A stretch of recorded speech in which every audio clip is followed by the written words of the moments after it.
오늘은 이 우울증에 대해서 좀 생각해 보고자 합니다.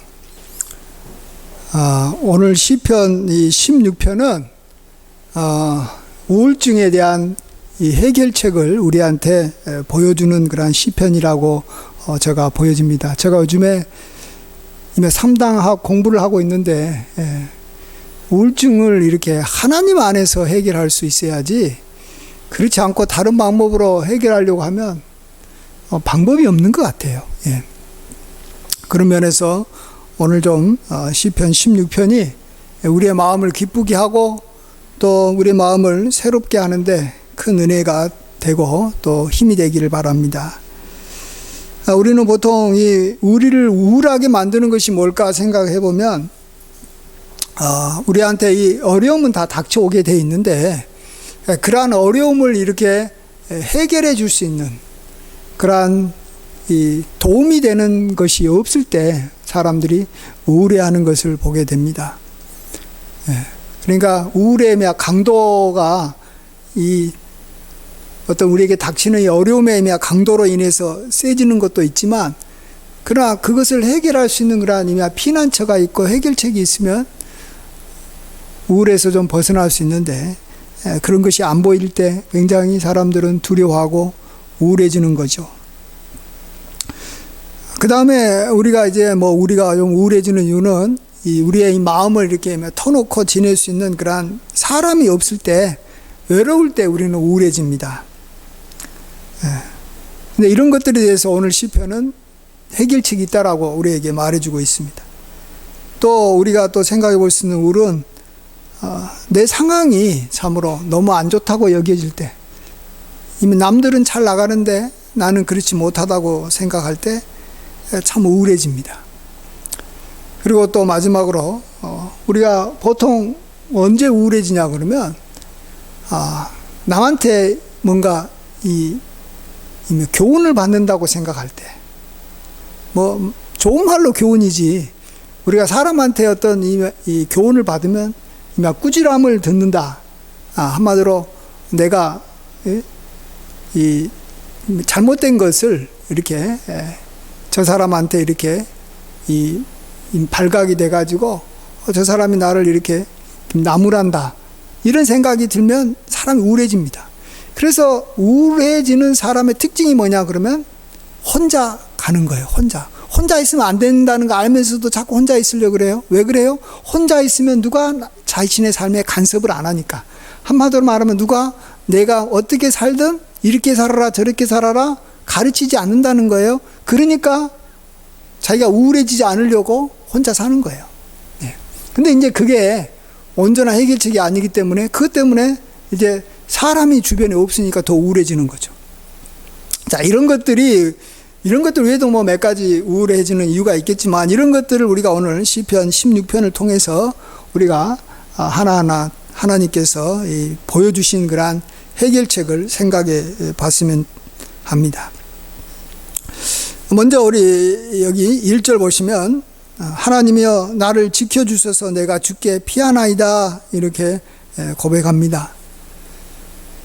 하나님이 나의 모든 문제에 이 피난처가 되신다라는 것을 우리가 좀 이 생각을 해야 됩니다.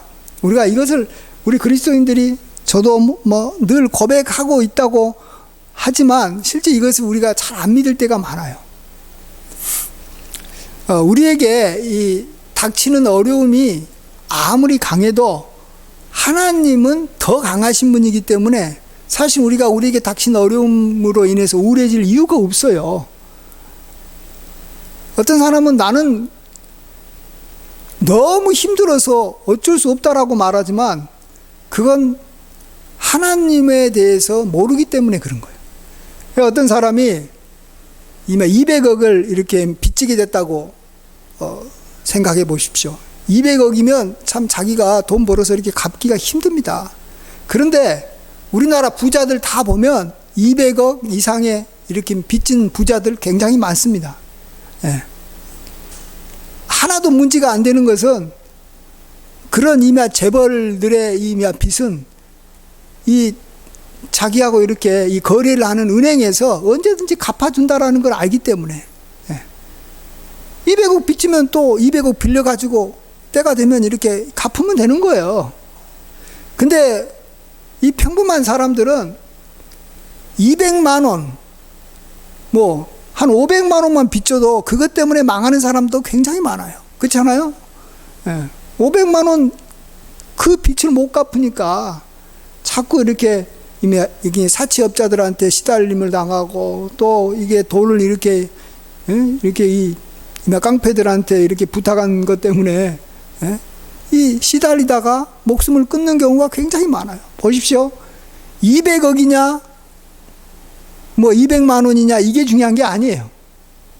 내가 어려움을 당할 때 도움을 받을 수 있는, 나를 도와줄 대상이 있느냐, 그게 없느냐의 문제예요. 우리가 지금 자꾸 우울에 빠지는 이유는 내가 당하는 어려움이 너무 강도가 심하다. 이건 다른 사람이 이 경험하지 못한 어려움을 내가 이 당하고 있기 때문에 나는 우울할 수밖에 없다라고 말하는데 전혀 그렇지 않죠. 왜냐하면 우리 믿는 사람에게는 하나님은 우리의 피난처가 되시고 우리가 숨어 지낼 수 있는 요새가 되고 또 그곳에 갔을 때 하나님께서 우리를 그냥 안전하게 보호해 주기 때문에 우리는 하나님한테 가서 피하면 되는 거예요. 내 혼자 힘으로 해결하려고 하니까 큰 어려움에 대해서는 우리가 꼼짝 못하고 나는 뭐 어쩔 수 없다라고 이렇게 말하는 것입니다. 우리는 우리의 임한 능력을 기준으로 보면 항상 우울할 수밖에 없는 거죠. 그래서 이렇게 싸움을 잘하는 뭐 훌륭한 장군, 이만 계백장군 같이 뭐 영맹하고 그래도 이 신라의 군대가 너무 많으면 지는 거예요. 용맹하다고 이기는 게 아니에요. 마음이 굳건하다고 우울증을 이기는 게 아니에요. 내가 적과 싸울 때 우리 아군이 나타나서 나를 뒤에서 밀어주고 막 우리 아군들이 이 적군보다 수가 많아지면 이기는 거예요. 우리 편이 많아지면 이기는 거예요. 우리는 자꾸 내 실력이 또 내 마음이 얼마나 이렇게 굳건해지고 강하냐에 따라서 이기냐 지느냐를 결정해서는 절대 안 되는 거예요. 우리는 어린아이와 같이 마음이 연약할지라도 하나님께서 나를 손으로 덮어주시고 보호해주시면 어떠한 위험에서도 우리는 안전할 수 있는 줄 믿습니다.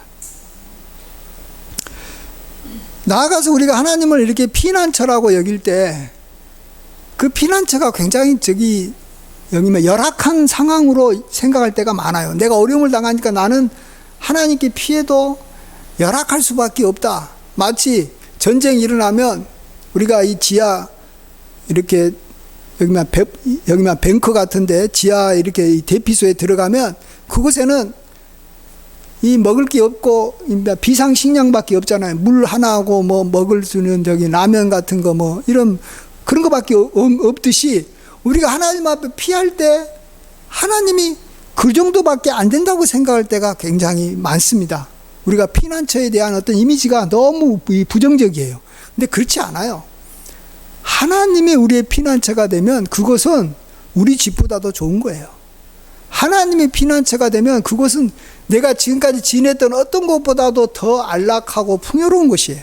오늘 2절 보시면 내가 여호와께 아뢰되 주는 나의 주님이시오니 주밖에는 나의 복이 없다 하였나이다. 주님은 정말로 복이에요, 복. 그래서 우리가 어려움을 당할 때 주님한테 가는 것이 사실은 우리에게는 복이 되는 거예요. 왜? 그동안은 내가 내 집에 살고 있었는데 내 집엔 문제가 많은데 하나님의 집에 가서 내가 좋은 데 가서 쉬니까. 이스라엘 사람들이 이 애굽에서 이제 그들이 피해서 이 가나안 땅으로 갈 때 이 광야 길을 갔지 않습니까? 근데 우리가 이 보통 광야만 생각하면 이 하나님께서 이렇게 먹고 마실 것을 해결해 주는 그런 곳으로만 생각하는데 하나님은 그렇지 않잖아요. 하나님은 신명기 8장에 보시면 내가 너희들이 이 광야를 지날 때 너희 옷이 헤어지지 않게 해줬다라는 거예요. 참 신기하지 않아요? 먹을 거 맛있는 것만으로도 해결받는 것이 이렇게 어려운 광야에서 옷이 헤어지지 아니하고 너희들이 광야를 그렇게 많이 걸어도 너희의 발이 이미 부르트지 않게 해 주셨다라는 거예요. 그리고 광야에 이마 저녁이 얼마나 이마 춥습니까? 그럴 때 하나님께서 불기둥으로 따뜻하게 만들어줬고, 광야가 얼마나 이렇게 또 이렇게 낮에 가면은 뜨겁고 힘듭니까? 그럴 때 하나님께서 구름 기둥으로 시원하게 해주셨다라는 거예요. 그래서 하나님에 가가지고 하나님 안에 거하는 이 피난처는요, 진짜 안락한 곳이에요. 어찌 보면 가나안이 진짜 좋은 곳인 줄 아는데, 가나안에 가서도 하나님이 안 계시면 사방에 적군이 와가지고 우리가 추수할 때마다 곡식 다 뺏어가고 우리 자녀들을 이렇게 납치해가고 온갖 어려움이 가나안 땅에 가도 생기는 거예요. 중요한 것은 우리가 어려움을 당할 때 피난처 되신 하나님께로 가서 그곳에서 쉬면, 그곳에서 지내면 우리는 안전할 뿐만 아니라 그곳이 우리에게는 안락한 곳이 된다. 예. 그래서 하나님께서 우리를 독수리 날개에다가 이렇게 요한계시록 보면은 업어가지고 우리가 어려움을 당하니까 광야, 하나님께서 예비한 곳에 가서 우리로 하여금 안식하게 합니다. 한 3년 반 정도 하나님께서 잘 지켜주는 거예요. 예. 그것이 참 복된 것이다. 우리가 아무리 힘들어도 하나님은 그것을 해결할 수 있는 방법을 다 갖고 계시는 전능한 하나님이신 줄 믿습니다. 그래서 우리는 이제 우리가 닥치는, 내가 당한 어려움이 어떤 종류였느냐, 이것은 별로 생각하지 마시고 내가 피할 하나님은 얼마나 강하고 하나님은 얼마나 이렇게 나를 위해서 힘쓰시는 분이신가, 이것만 생각하시기 바랍니다. 다윗은 그래서 천만인이 나를 에워싸 나를 이렇게 죽이려고 해도 나는 겁 하나도 안 난다. 하나님은 천만인보다도 더 힘이 있는 만만인, 억만만인의 그러한 권세와 능력이 있기 때문에 내 대적이 얼마나 많느냐, 그건 하나도 신경 안 쓴다. 이렇게 말하는 것이 그러한 이유인 것입니다. 그 다음에 우리가 두 번째로 우리가 이 외로움에 자꾸 빠지는 이유는 아까도 말씀드렸지만 내가 내 마음에 있는 그러한 생각들을 함께 나눌 수 있는 그러한 사람들이 점점 내 주변에 없어져 간다. 나는 외롭다라는 거예요. 그래서 사람들이 자기 마음을 나눌 수 있는 이 친구를 만나기를 원하고, 그 사람들이 없으면 그냥 안달이 나가지고 더 그냥 막 그하고 시간을 보내려고 노력하고 많은 시간, 그 재물을 투자합니다. 예. 그래도 사람들이 쉽게 우리에게 마음을 안 열어줘서 요즘에는 온 집안마다 그냥 자기의 외로움을 달래기 위해서 개를 데려와가지고 집안에다 같이 키우는 거예요. 그래서 아침부터 저녁까지 개가 자기를 향해서 꼬리도 쳐주고 말은 못해도 그냥 반갑게 말해주면 그저 좋아가지고 합니다. 왜 그러죠? 사람하고 같이 지내기가 힘들어서 그러는 거예요. 내가 진짜 사람한테 많은 시간을 투자하고 그들하고 같이 지내려고 했는데 결국은 사람들은 나를 배신하고 나한테 손해나 끼치고 나한테 안 좋은 일이나 일어나는데 내가 이제 사람한테는 이제는 정이 떨어진다. 그래서 개를 나의 반려견, 말이 참 좋죠. 반려견 참. 그렇지만은 그 속에 들어가면 그 사람의 이 굉장한 이 고독감, 배신감, 그 사람의 어떤 이 우울함, 저는 그걸 봐요. 저는 개를 끌고 가는 사람들 보면 참 불쌍하다고 느껴져요. 야, 사람을 만날 수 있는 그 많은 기회를 다 포기해버렸구나. 그리고 개와 함께 지내는 것이요, 그 우울증을 그들을 나름대로 해결하는 좋은 방법이라고 생각을 해서 하는데, 그렇죠. 어느 정도는 해결됩니다. 개를 통해서. 그렇지만 그거 가지고는 완전히 해결될 수가 없어요. 예. 결국은 사람은 사람하고 같이 만나야 돼요. 사람을 사랑해야 되고, 사람으로부터 위로받아야 되고, 사람으로부터 격려받아야 되고, 이것이 우리한테 필요한 거예요. 우리 믿는 사람도 하나님과 함께 함으로 모든 게 해결되는 건 아니에요. 사람과 함께 지내는 사회적인 그런 관계를 또 우리가 필요로 합니다. 자, 이럴 때 하나님께서는 우리에게 정말로 관심을 가져야 되고 우리가 정말로 위로받을 수 있고 또 함께 지낼 수 있는 대상으로 이야기해 주는 것이 땅에 있는 성도라고 말합니다. 땅에 있는 성도는 한마디로 말하면 나와 동시대에 같이 나와 함께 만날 수 있는 성도들이라는 것입니다. 그러면서 그렇게 땅에 있는 성도들은 존귀한 자들이니 나의 모든 즐거움이 그들에게 있도다. 이렇게 말씀하고 있습니다. 다윗은 그렇게 고백하고 있습니다. 다윗도 얼마나 많은 사람들한테 배신당했습니까? 다윗은 얼마나 자기 사랑하는 아들한테도 반란도 일어나고 한 번은 이렇게 광야에서 있을 때 이 도액이라는 사람이 사울왕한테 자기를 고자질해가지고 사울왕이 군대를 이끌고 와가지고 막 했어요. 자, 이럴 때 그럼에도 우리가 사람들한테도 상처 있고 배신을 계속 당하지만 우리가 끝까지 붙잡아야 되는 것은 땅에 있는 성도는 존귀한 자니 나의 모든 즐거움이 그들에게 있도다라는 것입니다. 이건 뭐냐 그러면 이 땅에 같이 지내는 그러한 그리스도인들을 존귀하게 여기고 귀하게 여기게 되면 하나님께서는 반드시 그들 중에 몇 사람을 나한테 붙여주셔서 그들과 함께 내가 지낼 수 있도록 그에게 내 마음을 나누고 그도 나에게 마음을 나누면서 서로 우울증에 빠지지 않게 서로를 잡아주는 사람을 하나님께서는 반드시 만나게 해주신다는 것입니다. 우리가 교회 다니면서 성도들한테 좀 실망도 당하고 상처를 입었다 할지라도 꼭 기억하십시오. 땅에 있는 성도는 그래도 존귀하다. 나의 모든 즐거움이 저들에게 있다. 저들 아니고는 내가 어떤 사람을 만나서 즐거워할 수 있겠냐. 땅에 있는 성도 말고 나한테 즐거움을 줄 수 있는 세상 사람은 한 사람도 없는 거예요. 내가 보기에 멋지고 재능이 많고 돈이 많이 있는 사람도 나한테는 나중에는 고통만 줄 뿐이에요. 진짜 나한테 즐거움을 줄 수 있는 사람은 땅에 있는 성도고 땅에 있는 성도를 통해서 함께 하나님을 찬양하고 하나님께 예배드리고 하나님의 말씀을 함께 나누는 삶을 살면 우리가 그 가운데 기쁨을 누리는데 그런 생각을 하고 있으면 하나님은 반드시 만나게 해주십니다. 어떤 분은 믿음의 사람이 너무 적다라고 말하는데 그게 중요한 게 아니에요. 믿음의 사람이 적다라고 생각하면 안 돼요. 하나님께서는 엘리야가 참 나는 하나님 앞에서 너무 열심히 해가지고 나 외에는 믿는 사람이 제대로 없습니다라고 말할 때 하나님이 뭐라고 말합니까? 절대 안 그렇다. 바알에게 무릎 꿇지 아니하는 그러한 7,000명이 이 이스라엘 땅, 이 믿음 생활하기 힘든 이 이스라엘 땅에도 있다라는 거예요. 그러면 하나님께서 그 중에서 우리가 그분들을 이렇게 귀하게 여기면 반드시 만나는 거예요.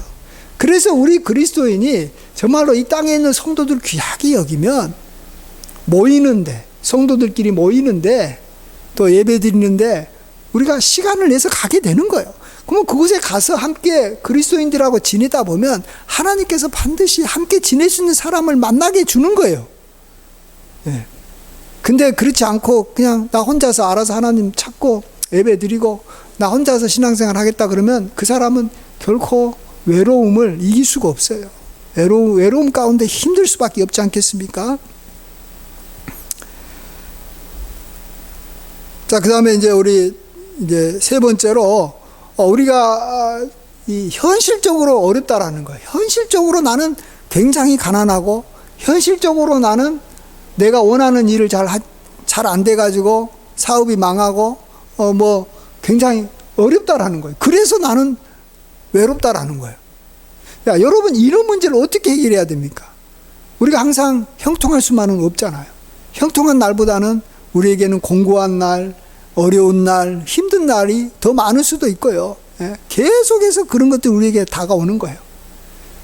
이럴 때 내가 갖고 있지 않는 거, 남들보다 못한 거, 안 되는 거 이런 것들을 생각하고 있으면 우리는 기분이 우울해지는 거예요.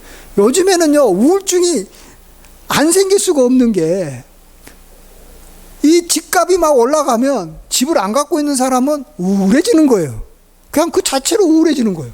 그러면 집을 갖고 있는 사람은 또 우울해지지 않냐?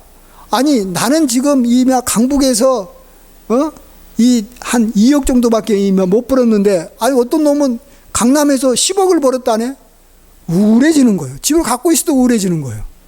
그러니까 상대적으로 힘들어서 이래도 우울하고 저래도 우울하고, 그래서 정말로 우리 대한민국은 정말 우울을 벗어나기가 힘든 거예요. 예. 자, 이럴 때 어떻게 이 문제를 풀어가느냐? 우리 함께 5절, 6절 같이 한번 읽어보겠습니다. 시작. 여호와는 나의 산업과 나의 잔의 소득이시니 나의 분깃을 지키시나이다. 내게 줄로 재어준 구역은 아름다운 곳에 있으며 나의 기업이 실로 아름답도다. 예. 이것이에요. 이거 하나님께서 나의 산업과 나의 잔의 소득이시니 나의 분깃을 지켜주신다. 그래도 하나님은 나에게 주신 것이 있다라는 거예요. 하나님께서 나에게 주신 것이 있다라는 거예요. 여러분, 내게 없는 것 자꾸 생각하면 우울하죠. 그러나 하나님이 나의 소득이고 하나님이 나의 산업이기 때문에 나에게 필요한 것들을 하나님께서 공급해 주고 계신다라는 거예요. 근데 그것이 어떤 거냐 그러면 줄로 재어준 그런 거예요. 정확하게 내 몸에 맞는 나의 옷을, 여러분 아무리 좋아도 사이즈가 맞아야 되잖아요. 그래서 줄로 재가지고 내 체형에 맞아야지만이 그게 나한테 편안한 옷인 것처럼 하나님께서 나에게 준 것은 줄로 재어준 구역 안에 있어서 그것이 참으로 아름답다라는 거예요. 나한테 딱 맞다라는 거예요. 예, 그것이 너무 커도 문제고 적어도 문제인데 하나님은 가장 적당하게 주셨다라는 거예요. 여러분, 이것을 우리가 믿음으로 고백해야 되는 것입니다. 예. 그러니까 내가 다른 사람보다도 지금 현재 많냐 적냐 이렇게 따지기 시작하면 절대로 우울증에서 못 벗어나요. 항상 우리는 열등감에 빠질 수밖에 없어요. 근데 하나님이 나에게 딱 맞게 나에게만 주시는 그러한 기업이 있다라는 거예요. 그게 현재 내가 살고 있는 그러한 환경이고 내가 살고 있는 현재의 모습은 나한테 딱 맞아서 하나님이 준 선물인 거예요. 우리가 그것을 믿음으로 고백해야 됩니다. 그러면 하나님도 기뻐하시고 우리도 참 우리의 삶이 아름답게 보이는 거예요. 예. 다른 사람들 눈치 그만 보고 하나님과 나와의 관계에서 현재 나의 산업과 상황을 우리가 믿음으로 인식하고 바라봐야 되는 줄 믿습니다.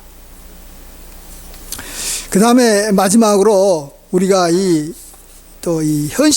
실질적으로 우리가 굉장히 우울에 빠지는 이유는 아까도 이게 우울의 원인 중에 하나로 말씀드렸지만 내가 누구한테 지적받을 때 이리라 저리라 누가 어떤 사람이 와가지고 나한테 가르칠 때 굉장히 기분이 나쁩니다. 예.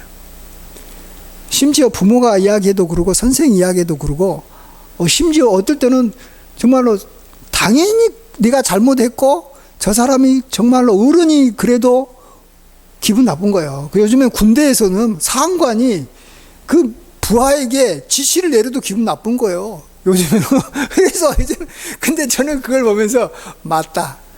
사람은 사람한테 좋은 내용을 가르침을 받는다 할지라도 사람한테 가르침을 받는다라고 느끼는 그 순간에 사람은 다 기분 나빠 버린다는 거예요. 다 우울해지는 거예요.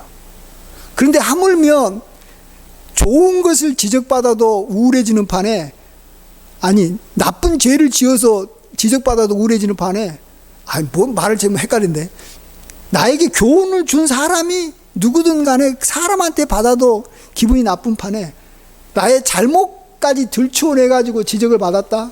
그건 진짜 살맛이 없는 거예요. 예. 그래서 직장 상사한테 이렇게 꾸지람을 몇 번 들으면 그 다음부터는 직장 나가기가 싫어버리는 것이고 집에서도 내가 잘못했어도 내가 지적을 받았다 그러면 집에 들어가기 싫은 거예요. 학교 선생님이 그랬다 학교에 가기 싫은 거예요. 사람이라는 존재가 그런 거예요. 나 저도 이걸 이제 알았어요. 아, 좋은 걸 가르친다고 해가지고 그가 기쁘게 받는 게 아니구나. 나도 그러는데 하물며 상대방은 얼마나 기분 나쁘겠어요. 예. 자, 그러면 이 문제 어떻게 해야 됩니까? 근데 그런다고 우리가 그러면 누구한테도 가르침도 받지도 않고 교훈도 안 받고 지 멋대로 살아보세요. 그러면 어떻게 돼요? 다른 사람이 그 사람을 좋아하겠어요? 근데 그 사람은 또 가르침을 받으면 절대 가르침에 대해서 기분 나빠하고 툭툭 튕긴다는 거예요. 그러면 주변 사람들이 다 이제 그 사람을 어떻게 대합니까? 사람으로 여기지 않는 거예요. 투명인간으로 보고요. 그 사람이 와도 신경 안 쓰고 가도 신경 안 써버리는 거예요. 그러면 이제 그 사람은 미쳐버리는 거예요. 네. 우울해지는 거예요, 이제. 아니, 사람은 교훈을 받아서 고쳐나가서 다른 사람들하고 조화를 이루면서 살고 다른 사람한테 기쁨이 되는 모습으로 살아야지만이 잘 사는데, 아니, 그가 교훈을 안 받으니까 지 고집대로 살고 지 마음대로 살고 지 뜻대로 살았으니 그가 누가 그를 좋아하겠냐라는 거예요. 그래서 또 우울에 또 빠지는 거예요. 자, 이 문제는 그럼 어떻게 해결해야 되냐? 그 문제는요. 자, 오늘 그게 한번 7절, 8절 말씀입니다. 우리 한번 같이 읽으면서 생각해 보겠습니다. 7절, 8절. 시작. 나를 훈계하신 여호와를 송축할지라. 밤마다 내 양심이 나를 교훈하도다. 내가 여호와를 항상 내 앞에 모시며 그가 나의 오른쪽에 계심으로 내가 흔들리지 아니하리로다. 예. 자, 하나님은 나의 오른편에 계셔서 항상 내 옆에 계셔서 하나님은 항상 나를 훈계하신다. 심지어 낮에만 훈계하는 게 아니라 밤에도 나를 교훈하신다라는 거예요.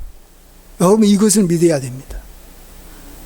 하나님은 나에게, 하나님이 봤을 때 우리가 얼마나 부족하고 얼마나 문제가 많겠어요. 하나님 보면 저거 하면 될 텐데 자꾸 일로 가려고 그러고 이 말 하면 좋을 텐데 저 말 하려고 그러고 하나님이 보면 더 문제가 많은 거예요, 우리가. 그러니까 하나님은 우리에게 딱 달라붙어 가지고 밤낮으로 우리에게 하나님은 훈계하신다는 거예요. 근데 말이에요, 참 신기한 것은요, 우리 인간은 사람한테 훈계받으면 다 기분이 나쁜데 하나님께서 나를 가르쳐 준다 그러면 할렐루야 그러는 거예요. 눈물 흘리면서 회개하는 거예요. 하나님이 나를 가르쳐 준다 그러면 너무 기쁜 거예요. 나 이거 깨달았다. 하나님께서 나 이거 알게 해주셨다. 나 이거 정말로 발견했다. 이렇게 고백하면서 너무너무 좋아하는 거예요. 참 신기한 거예요. 근데 그게 맞는 게, 보세요. 양은 목자의 음성을 듣고 따르는 것이지 양이, 주변에 있는 양의 음성을 듣고 따라요? 어떤 양이, 좀 경험 많은 양이 옆에 있는 새끼 양 보고, 야, 이쪽에 풀이 없어. 이쪽에 있지 마. 그러면 웃기고 있네. 꼴값 떠네. 그래요. 안 그래요? 그렇잖아요. 양이 어떻게 양을 가르치냐고요. 양을 인도하는 존재는 그 목자밖에 없어요. 하나님밖에 우리를 가르칠 분이 없어요. 자, 그러면 하나님이 우리에게 저기면 나타나가지고 목자처럼 이리 가자 저리 가자 그러면 얼마나 좋겠습니까? 근데 그렇지 않는다는 거예요. 하나님은 사람을 통해서 우리를 가르친다라는 것입니다. 사람을 통해서. 예? 부모를 통해서 가르치고 학교 선생을 통해서 가르치고 이런 거예요. 그럴 때 그것을 우리가 인정하고 우리가 나한테 교훈하는 어떤 사람이 있으면 저건 사람의 말로 듣지 아니하고 하나님의 말씀으로 들어야지만이 내가 상처를 안 받는 거예요. 예. 이마 고넬료가 베드로 앞에 섰을 때 고넬료가 이마 백부장 아닙니까? 로마의 권세자 아닙니까? 베드로는 뭐 어부고 뭐 별별 없는데 그 앞에 딱 무릎 꿇고 하나님께서 나를 당신한테 보내주셨으니 이제 당신을 통해서 내가 하나님의 말씀을 듣고 싶습니다 하면서 그가 베드로를 통해서 말씀을 들었을 때 그걸 제대로 받으니까 그대로 받으니까 성령이 임하고 온 가족들이 방언하고 막 구원이 가정에 임하는 거예요. 우리가 누군가가 나한테 이야기할 때 또 하나님께서 뭐 우리에게 가르쳐 줄 때 사람한테는 우리는 어차피 교훈을 받지 못하니까 저나 여러분이나 교훈을 받고 싶으면 하나님께서 저 사람을 통해서 나한테 가르쳐 줬다 이렇게 인정하시고 받으시고, 그냥 저 사람이 나한테 뭔가 이야기를 했다 근데 하나님의 종으로 생각이 안 되고 하나님의 말씀으로도 잘 안 맞고 그러면 그냥 완전히 무시하십시오. 그래야지만 우리 마음이 평안한 거예요. 괜히 그 사람이 나한테 뭐 한 것 말 가지고 마음에 새겨가지고 저놈이 나한테 왜 또 저런 소리를 했을까? 나를 무시한 거 아니야? 뭐 어떻게 해서 나를 뭘로 아는 거야? 자꾸 하면서 생각하면 생각할수록 자기만 힘들어지는 거고 자기만 괴로운 거예요. 예. 그래서 하나님께서 우리에게 뭐 성경을 통해서 가르쳐주고 그래서 예배 시간에 설교를 통해서 가르쳐주면 제일로 좋습니다. 그걸 통해서 받으면 하나님의 말씀으로 우리가 쉽게 받아들일 수 있기 때문에 제일 좋기 때문에 거기에 시간을 많이 쓰시고, 사람한테 내가 어떤 하나님의 그런 교훈을 받고 싶다 그러면 우리가 좀 깨어서 우리가 믿음으로 그 사람을 대하고 받아들여야 되는 것이지, 그냥 뭐 보통 사람 대하듯이 대하다가 자기한테 기분 나쁜 말 하면 우리가 사람의 말로 쉽게 받아가지고 그 다음부터는 어려워지는 거예요. 예. 그래서 사람들이 자꾸 사람을 피하는 거예요. 슬슬 피해갖고 혼자 살게 되고, 혼자 살게 되니까 교훈도 하나도 못 받고, 교훈을 못 받으면서 혼자서 이렇게 사니까 사람들이 더 싫어하고 더 이렇게 외톨이가 돼가지고 힘들어지는 것입니다. 자, 이랬을 때 이러므로 9절에 이러므로 나의 마음이 기쁘고 나의 영도 즐거워하며 내 육체도 안전히 거하리니, 이 네 가지 면에서 우리가 하나님의 이러한 이 말씀을 우리가 받아들이면 특별히 내 육체도 안전히 거합니다. 여러분, 우리 육체가 건강하게 살지 못하는 이유는 우리가 기쁘지 않아서 그러는 거예요. 온갖 스트레스 받고 온갖 어려움 때문에 우울해지면요 반드시 몸은 망가지게 돼 있어요. 아무리 운동 많이 하고 아무리 잠 많이 자고 아무리 내가 좋은 음식 먹어도 내 마음이 기쁘지 못한데 어떻게 그 몸이 안전히 거하겠냐고요. 그럴 수 없는 거예요. 그래서 우리는 내 몸이 안 좋아지면 내가 지금 하나님께서 나한테 가르쳐 주신 우울증의 그런 방법대로 안 살았구나, 해결책을 내가 따르지 못했구나, 하나님께서 나에게 11절에 생명의 길을 보여주셨는데 그 생명의 길을 내가 걸어가지 못하니까 내가 충만한 기쁨이 없었구나, 영원한 즐거움이 없었구나, 이렇게 생각하시고 다시 오늘 이 본문 말씀으로 들어가서 우리가 생각해 보시면 참 좋아요. 예. 참으로 하나님은 우리의 피난처가 되셔서 어떠한 어려움보다 더 안전한 곳으로 우리를 늘 가기 때문에 어려움은 아무런 문제가 되지 않는 것이고, 또 땅에 있는 성도들은 존귀한 자이기 때문에 그렇게만 보면 언젠가는 내 마음을 나눌 수 있는 존귀한 성도를 만나게 해주시는 것이고, 또 하나님께서 나의 산업이고 하나님 자체가 나의 분기시니까 나의 것을 지켜줘서 나한테 가장 딱 맞는 그런 기업과 환경을 하나님께서 주실 것이다라는 거예요. 그리고 현재 있는 것이 그런 거예요. 나한테 맞는 거예요. 예. 그리고 마지막으로 하나님께서는 밤낮으로 나에게 교훈하고 계시는데 내가 하나님으로부터 교훈을 들어야지 이런 생각으로 살면 뭐 말씀을 통해서나 또 예배를 통해서도 들을 수 있고, 또 심지어는 참 힘들지만 사람을 입을 통해서도 하나님의 교훈을 받을 수도 있다는 것입니다. 예. 그래서 우리는 사람한테 뭐 지적당하지 않고 비난당하지 않고 우리는 살 수 있는 것입니다. 예. 비난해도 뭐 무시해버리면 되는 거예요. 그런 것은. 예. 우리 함께 기도하겠습니다. 아버지 하나님, 홀로 영광 받아 주시옵소서. 우리가 이 땅에 살면서 우울해지는 그러한 상황들이 많이 닥칠지라도 우리는 결코 우울할 수 없는 것은 하나님께서 우리와 함께 하심으로, 생명의 길을 보이심으로 하나님 앞에서는 기쁨이 충만하고 하나님 우편에는 영원한 즐거움이 있는 줄 믿습니다. 이러한 기쁨의 삶을 살 수 있게 늘 인도하시고 붙잡아 주시옵소서. 감사하고 예수님의 귀하신 이름으로 기도하옵나이다. 아멘.